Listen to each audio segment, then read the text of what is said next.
ሰላም ጤና ይስጥልኝ። ለዛሬ ደግሞ አንድ ርዕስ መርጬላችኋለሁ። ይኸው ምንድነው? በእናትነት እናትነት ትልቅ የስራ ኃላፊነት ነው እና ልክ እንደ ስራ ብናየው በእናትነት መዛል ወይም ደግሞ ማንበርናውት የምንለው አለ።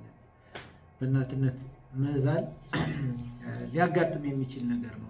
ግን ብዙ ጊዜ አድሬስ የማይደረግ ወይም ደግሞ ይሄ ነገር እንደሚያጋጥም ተቆጥሮ ቤተሰቦች ወይም እናት ራሷ ከዚህ ነገር ራሷን እንዴት ማላቀቅ እንደምትችል ብዙ መረጃዎችን አላየሁም እና ይጠቅማቸዋል ብዬ ነው ያዘጋጀሁት።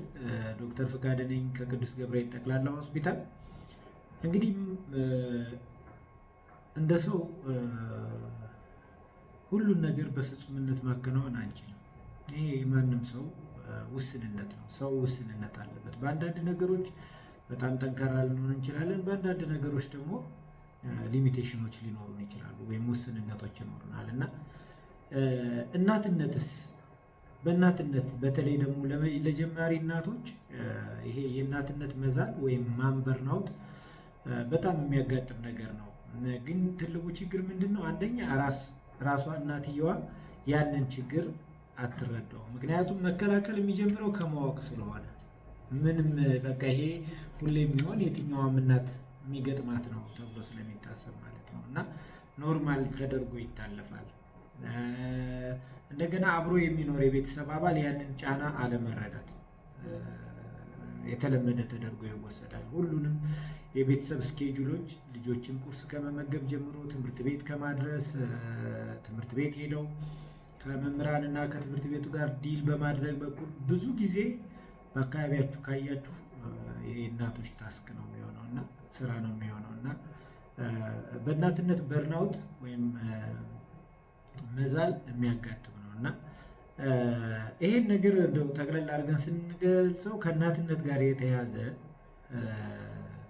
አካላዊና አእምሮአዊ ድካም ወይም መዛል፣ ይሄም ደግሞ መልቲታስኪንግ በአንዴ ብዙ ስራዎችን ለማከናወን ከሚጣልባት ግዴታ ተነስቶ የሚመጣ መዛል፣ ከመዛልም አልፎ መጨናነቅና እኔ ብቁ አይደለሁም ብሎ እንድታስብ የሚያደርግ ሁኔታ ነው። ማንበርናውት እንለዋለን።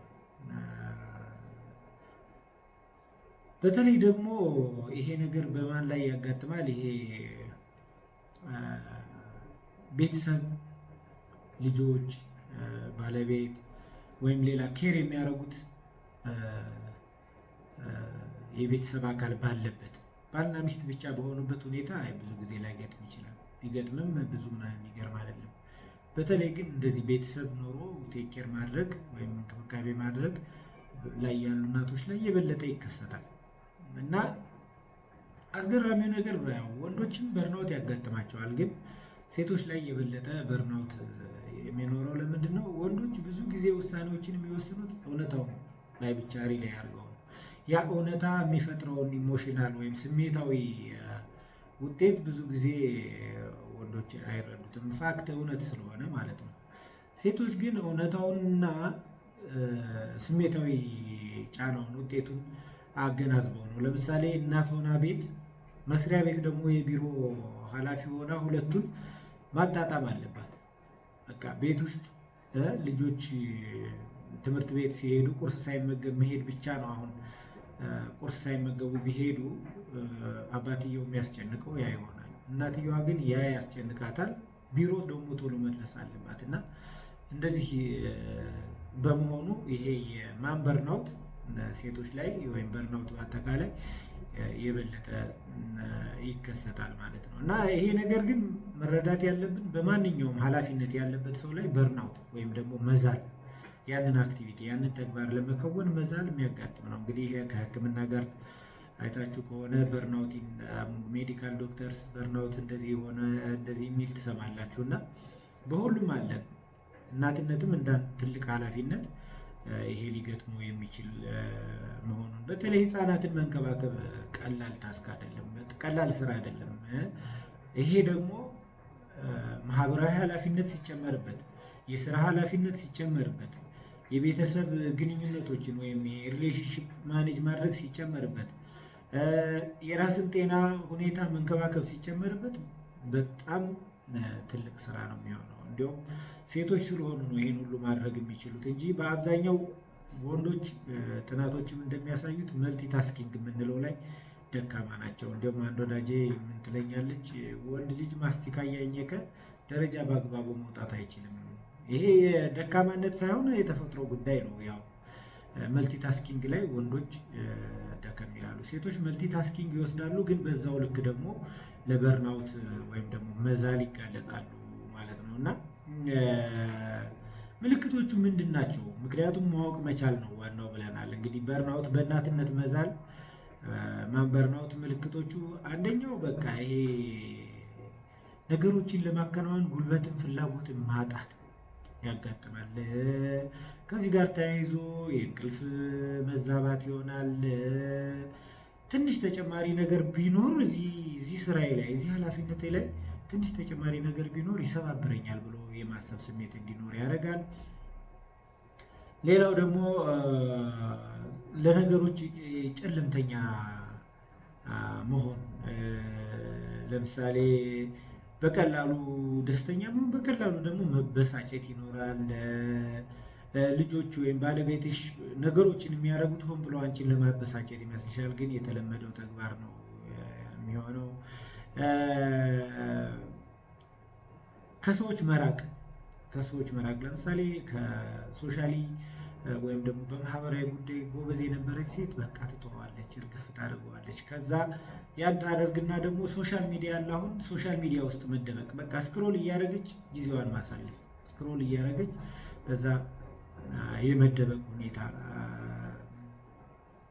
ከዛ ጋር ተነስቶ ደግሞ ጥፋተኝነት ስሜት፣ እኔ እኮ ይሄንን የማደርገው እንደዚህ ነው እንደዚህ እያለች ይሰማታል። ይሄ ምልክት ነው ባይዘው በርናውት እንደ እናት በርናውት የማድረግ ምልክቶች ናቸው።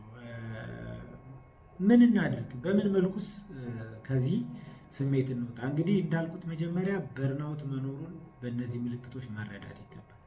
ሁለተኛ ደግሞ ማንም ሰው ሊገጥመው የሚችል መሆኑን መረዳት። ሶስተኛ ደግሞ እናቶች በተለይ ለዚህ ተጋላጭ እንደሆኑ፣ ምክንያቱም ከሚሰሩት መልቲታስኪንግ ወይም ብዙ ኃላፊነቶችን ከመውሰድ ቤት ውስጥ፣ ስራ ላይ፣ ማህበራዊ ህይወት ላይ የመሳሰሉት እና ያንን ተረድቶ ራስን ከዚህ ነገር ውስጥ ማውጣት መቻል። አንደኛ መረዳት ያለብን ህይወት ባለበት መልኩ መቀበል ይገባል። ህይወት እንግዲህ በኢንስታግራም ወይም በቲክቶክ እንደምናያት አይደለችም። እናቶች ይህን መገንዘብ ያስፈልጋል።